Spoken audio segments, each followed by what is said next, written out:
Vigueur, force, nature, renouveau, progression. Ce ne sont là que quelques mots qui ont été retenus par le célèbre magazine Vogue lorsqu'ils se sont entretenus avec la compagnie mondiale Pantone qui détermine à chaque année la couleur de l'année. Je m'appelle Marie-Josée Bergeron, je suis spécialiste en peinture acrylique et en technique mixte et dans cette capsule, je vous explique de A à Z comment ils ont choisi cette couleur Viva Magenta. Cette couleur Viva Magenta 18-1750, comme l'explique Léatrice Easman, productrice exécutive chez Pantone. Cette couleur, elle est courageuse, elle détermine la force d'aller de l'avant et elle favorise l'optimisme et la joie. L'an dernier, nous avions Very Perry qui faisait plus référence au bien-être. Cette année, nous voulons sortir des barèmes et nous voulons avoir une couleur qui est non conventionnelle pour cette époque aussi, qui est non conventionnelle. Vous savez, cette couleur, à l'origine du rouge carmin, qui provient de la couleur de la cochenille, l'insecte qui va envahir les cactus. Nous utilisons énormément de cette teinte pour créer des rouges et des dérivés de rosé. Et aujourd'hui, le Viva Magenta va prendre sa place, comme vous allez voir de plus en plus cette année, soit dans le design, l'esthétisme, au niveau de la mode, bien sûr, au niveau du design d'intérieur, des arts numériques, vous allez le voir au niveau des cosmétiques et même de l'alimentation, et bien sûr, de la nature. Vous le voyez aussi dans la coiffure du magicien Criss Angel et la célèbre J.Lo, Jennifer Lopez, a déjà entamé cette tendance dès 2019 avec des dérivés de ce Viva Magenta dans cette magnifique robe portée pour la couverture du Vogue. Cette couleur, selon cette même directrice, donne une nouvelle perspective pour un avenir meilleur. Une couleur qui bouge, qui ouvre des portes et qui vous permet aussi de vous sentir autonome et en force. Tentons de reproduire le Viva Magenta, la couleur de base, le magenta quinacridone que nous utilisons souvent pour les couleurs primaires, pour créer les spectres colorés du cercle chromatique dans les rouges orangés ou dans les rouges violets. Mais vous allez voir, le magenta est un peu trop rosé comparé au Viva Magenta. Alors, je lui ajoute un petit peu de rouge de cadmium et je vais mélanger cette couleur qui s'apparente beaucoup plus à celle de cette année, le Viva Magenta. La différence, c'est d'ajouter une touche très, très légère de cadmium. J'ai pris le cadmium foncé, mais vous pourriez prendre le rouge cadmium sans problème. Donc, il est entre les deux. Je pourrais même en rajouter un petit peu. Et ce qui est intéressant à partir de cette couleur, c'est que vous pouvez aller la dégrader, soit en ajoutant un peu de noir pour créer vraiment comme un effet rouge vin, hein, un effet bordeaux. Même un effet, ce que j'aime beaucoup appeler la couleur aubergine.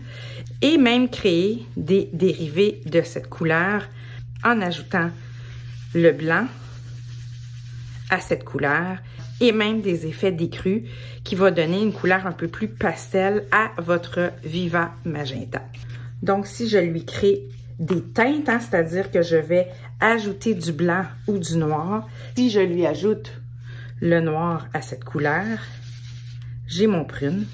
Et je peux même ajouter à ce noir prune un peu de blanc. Donc, je vais avoir un effet un peu plus aubergine, un peu plus violacé. Pourquoi? Parce que j'ai ajouté du noir à cette couleur.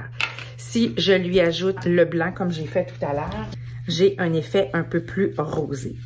Ce qui est intéressant à partir du jaune et du bleu, créer un vert, c'est de pouvoir, ce qu'on appelle écraser la couleur ou aller chercher son effet d'ombre à partir de sa couleur opposée du cercle chromatique. Donc, si le Viva Magenta est dans les teintes de rouge, hein, la complémentaire opposée est le vert. Et c'est à partir de cette couleur que vous allez pouvoir aller créer de l'ombre à la couleur. Donc, vous venez non pas nécessairement changer la pigmentation, mais vous venez créer une ombre. Si vous y ajoutez seulement du noir, vous avez vu avec le noir, on créait plus un effet d'aubergine. Donc, c'est important de comprendre un peu les opposés et comment on peut définir les couleurs contrastées. C'est vraiment d'aller chercher la couleur à l'opposé pour créer justement un effet d'ombre. Donc, vous avez vu, c'est vraiment possible à partir, j'aime bien travailler avec mes doigts comme ça, donc c'est possible d'aller créer un ensemble de teintes du très pâle, même jusqu'au plus foncé, en lui ajoutant tout simplement des noirs ou des blancs à cette couleur. Vous pouvez aussi ajouter, je dis toujours le jazzer, donc le modifier et lui ajouter des jaunes. Et dans cette couleur, vous allez avoir un effet un peu plus orangé, un peu plus saumoné. Cette couleur peut être très intéressante justement pour créer, encore une fois, différentes teintes à partir de la même palette. Ça, c'est le rouge et ça, c'est le magenta. Donc, vous voyez la différence, il y a un effet beaucoup plus rose dans le magenta. C'est pour ça qu'on les mélange ensemble pour pouvoir vraiment aller recréer. Là, j'avais un peu noir sur mes mains. Aller recréer la couleur Viva Magenta. Voici une palette intéressante pour vous inspirer, pour créer vraiment des teintes à partir des très pâles, dans les jaunes très légers jusqu'aux prunes, aubergines, ainsi que passer par les bruns. Donc, la même palette de couleurs que vous pouvez vous inspirer en commençant par le magenta quinacridone mélangé au rouge cadmium. Vous pourriez juste utiliser aussi le magenta sans problème.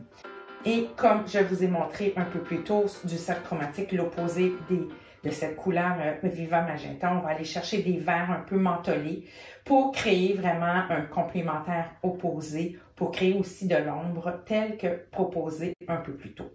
Je vous montre quelques palettes de couleurs qui peuvent être intéressantes à mélanger avec le Viva Magenta. Je vous invite aussi à vous inspirer via les sites comme Pinterest, Instagram. Vous allez trouver vraiment une belle panoplie de mélange de couleurs pour vous inspirer à partir de la couleur Pantone 2023, le Viva Magenta.